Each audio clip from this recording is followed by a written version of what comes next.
Sherwood. Read, watch, listen. The Rocket Book by Peter Newell. The Basement. When Fritz the janitor's bad kid went snooping in the basement, he found a rocket snugly hid beneath the window casement. He struck a match with one fell swoop, then on the concrete kneeling, he lit the rocket and it shot up through the ceiling. First flat. The Steiners on the floor above of breakfast were partaking. Crash came the rocket unannounced, and set them all a-quaking. It smote a catsup bottle fair, and bang the thing exploded, and now these people all declare that catsup flask was loaded. Second flat. Before the fire, old Grandpa Hupp dozed in his armchair big, when from a trunk the rocket burst and carried off his wig. It passed so near his ancient head, he roused up with a start, and turning to his grandson said, "You fellows think you're smart." Third flat. Algernon Brackett, somewhat rash, had blown a monster bubble, when there came a blinding flash, precipitating trouble. But Algy turned in mild disgust, and called to Mama Brackett, "Say, did you hear that bubble burst? It made an awful racket." Fourth flat. Joe Budd, who'd bought a potted plant, was dousing it with water. He fancied this would make it grow, and Joseph loved to potter. Then through the pot the rocket shot, and made the scene look sickly. "Well, now," said Joe, "I never thought that plant would shoot so quickly." Fifth flat. Right here 'tis needful to remark that Dick and little Son were playing with a Noah's Ark, and having loads of fun, when all at once that rocket stout up through the ark came blazing. The animals were tossed about, and did some stunts amazing. Sixth flat. A burglar on the next floor up the sideboard was exploring. The family with the brindle pup were still asleep and snoring. Just then, up through the silverware the rocket thundered, flaring. The burglar got a dreadful scare, then out the door went tearing. Seventh flat. Miss Mamie Briggs, with no mean skill, was playing Casey's fling, to please her cousin Amos Gill, who liked that sort of thing. When suddenly the rocket hot the old piano jumbled. It stopped that ragtime like a shot, then through the ceiling rumbled. Eighth flat. Up through the next floor on its way that rocket dread went tearing, where Wilkie stood in bathrobe gay, a tepid bath preparing. The tub it punctured like a shot, and made a mighty splashing. The man was rooted to the spot, then out the door went dashing. Ninth flat. Bob Brooks was puffing very hard his football to inflate, while round him stood his faithful guard, and they could hardly wait. Then came the rocket, fierce and bright, and through the football rumbled. "You've got a pair of lungs, all right," his staring playmates grumbled. Tenth flat. The family dog with frenzied mien was chasing Fluff the Mouser, when poof the rocket flashed between, and quite astonished Towser. Now if this dog had wit enough the English tongue to torture, he might have growled such silly stuff as, "Whew, that cat's a scorcher."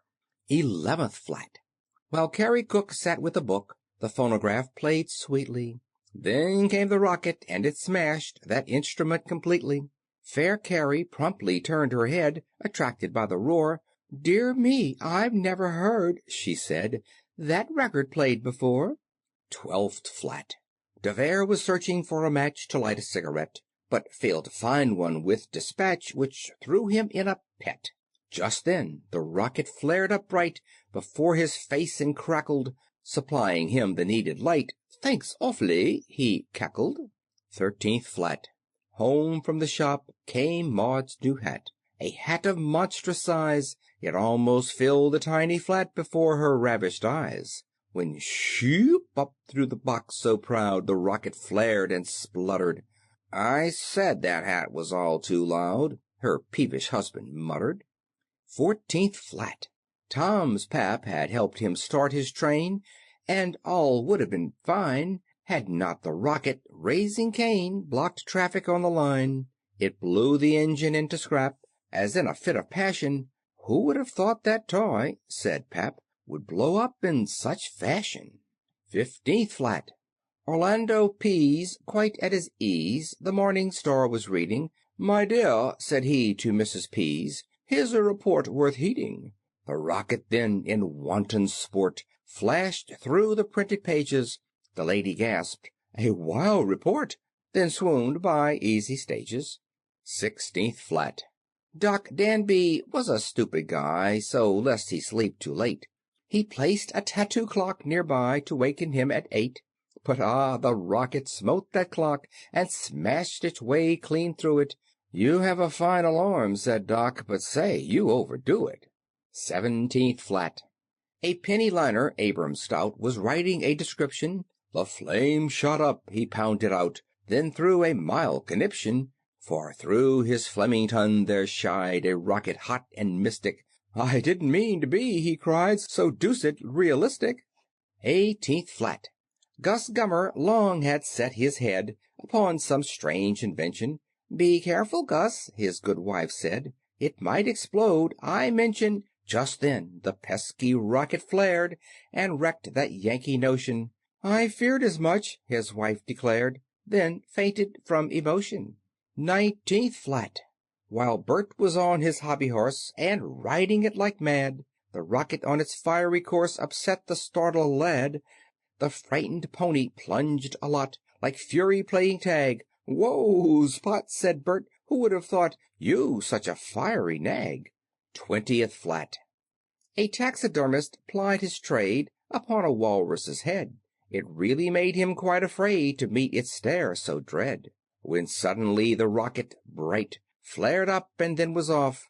"Oh, Minnie," cried the man in fright, "just hear that walrus cough!" Top flat.